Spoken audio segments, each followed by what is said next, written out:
विधवा स्त्री से क्यों छीन लिया जाता है उसका श्रृंगार? विधवा स्त्रियां क्यों नहीं कर सकती 16 श्रृंगार? नारी का त्याग। त्याग की परिभाषा को यदि बारीकी से किसी ने समझा है तो वह है एक औरत। वह चाहे दुनिया के किसी भी कोने में रहती हो, किसी भी धर्म एवं मजहब को मानती हो, लेकिन त्याग का धर्म उसे बचपन से ही सिखा दिया जाता है। शायद उसके खून के एक एक कण में त्याग नामावली बस चुकी है, तभी तो जन्म से लेकर मरण तक हर पल अपनी खुशियों एवं तमन्नाओं का त्याग करना सीखा है नारी ने। रीति रिवाज का जिम्मा। केवल भारत ही नहीं बल्कि दुनिया के किसी भी कोने में जरा नज़र घुमा कर देखें, आपको ऐसे कई रीति रिवाज जरूर मिल जाएंगे जिसमें त्याग का बीड़ा एक स्त्री को उठाना पड़ता है।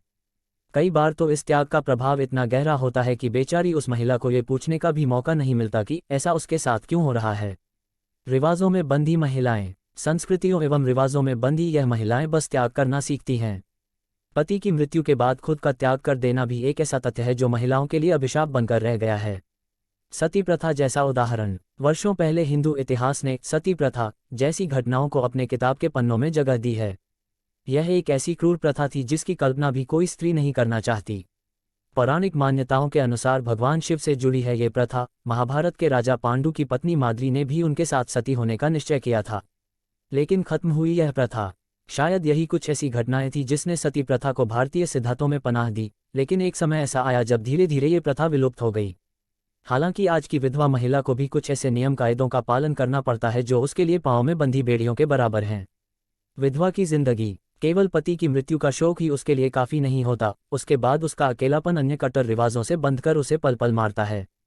और इसी घुटन में वह स्त्री सोचती है कि काश इससे अच्छा तो वह अपने पति के साथ ही सती हो जाती। मान्यताओं का बोझ। एक विधवा के लिए हिंदू मान्यताओं में खास नियम बनाए गए हैं। उसे दुनिया भर के रंगों को त्याग कर सफ़ेद साड़ी पहननी होती है। वह किसी भी प्रकार के आभूषण एवं श्रृंगार नहीं कर सकती। इतना ही नहीं, जो लोग कट्टर तरीके से इन नियमों का पालन करते हैं, वे विधवाएं तो शाम को सूरज ढलने के बाद अनाज का एक निवाला भी निगलती नहीं हैं। इच्छानुसार कोई कार्य नहीं कर सकती। इसका तो यही अर्थ हुआ कि वह अपनी इच्छानुसार कोई कार्य नहीं कर सकती। उन्हें आखिरी श्वास तक भगवान को याद करके अपना बचा हुआ जीवन व्यतीत करने को मजबूर किया जाता है। पति की मृत्यु के बाद। आप सोच रहे होंगे कि आज के आधुनिक युग में ये सब कहाँ होता है। आजकल तो पति की मृत्यु के कुछ समय के पश्चात महिलाएं दूसरा विवाह करके अपना आगे का जीवन सुखपूर्वक चलाने की कोशिश करती हैं। परंतु सच मानिए, आज भी देश के कई हिस्सों में एक विधवा को बोझ मानकर घर के एक कोने में फेंक दिया जाता है। व्यर्थ के समान जीवन। उसका जीवन पति के मरने के बाद व्यर्थ है, ऐसा उसे बार बार महसूस कराया जाता है। पर क्यों? एक विधवा से उसके अधिकार, उसके रंग एवं श्रृंगार को छीन लेने का क्या अर्थ है? क्या हमारे शास्त्र हमें इस बात की सलाह देते हैं? वेदों में नहीं है वर्णन। नहीं। आप जानकर यह हैरानी होगी कि वेदों में एक विधवा को सभी अधिकार देने एवं दूसरा विवाह करने का अधिकार भी दिया गया है। वेदों में एक कथन शामिल है, उद्दीष्ट नार्यभि जीवलोकम गतासुमितमुक्षेषहि हस्तग्राभस्य दिदिशोस्त्वेदम पत्युर्जनित्वम भी संबभूत। दूसरे विवाह की सलाह देते हैं वेद। इसका अर्थ है कि पति की मृत्यु के बाद उसकी विधवा उसकी याद में अपना सारा जीवन व्यतीत कर दे, ऐसा कोई धर्म नहीं कहता। उस स्त्री को पूरा अधिकार है कि वह आगे बढ़कर किसी अन्य पुरुष से विवाह करके अपना जीवन सफल बनाए। लेकिन बनी है सामाजिक धारणाएं। लेकिन हमारा समाज इस बात को नहीं मानता। सामाजिक नियमों के अनुसार पति की मृत्यु के बाद उसकी विधवा रंगीन वस्त्र नहीं पहन सकती, कोई श्रृंगार नहीं कर सकती, किसी प्रकार के आभूषण धारण नहीं कर सकती, बल्कि वह स्त्री उन सभी नियमों के साथ बंध जाती है जो उसे विधवा धर्म सिखाते हैं। साधारण जीवन। पति के जीवित होते हुए जिस प्रकार से वह खुद को सुंदर बनाकर रखती थी, उसके जाने के बाद उसे उससे भी ज्यादा खुद को बदसूरत बनाने के लिए कहा जाता है। कुछ संस्कारों में तो एक विधवा का मुंडन भी किया जाता है। अनेक कारण। ऐसा करने के पीछे कई सारे सामाजिक एवं वैज्ञानिक कारण दिए जाते हैं। कहते हैं कि एक इंसान जितना साधारण होगा, कम आकर्षक होगा, उतना ही लोग उस पर कम ध्यान देंगे।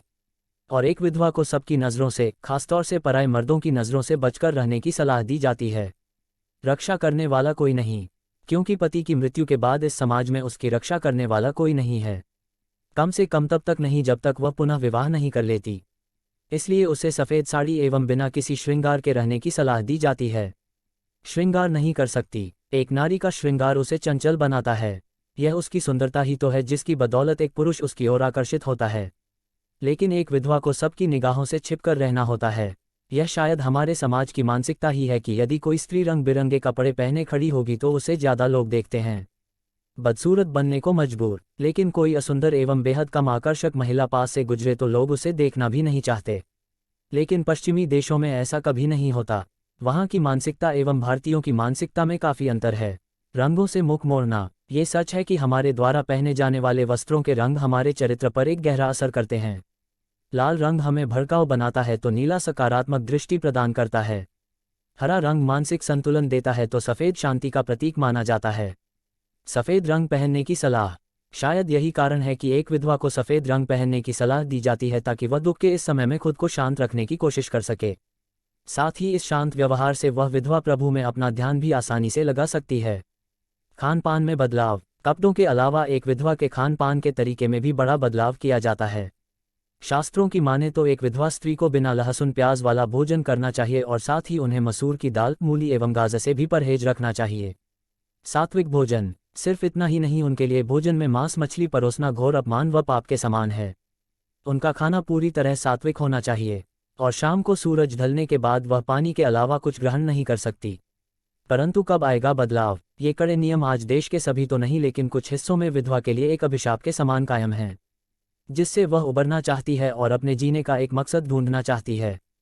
परंतु शास्त्रों एवं धर्म के नाम पर यह समाज एक विधवा को आज़ादी की उड़ान शायद ही कभी भरने दे। ओम नमो भगवते वासुदेवाय।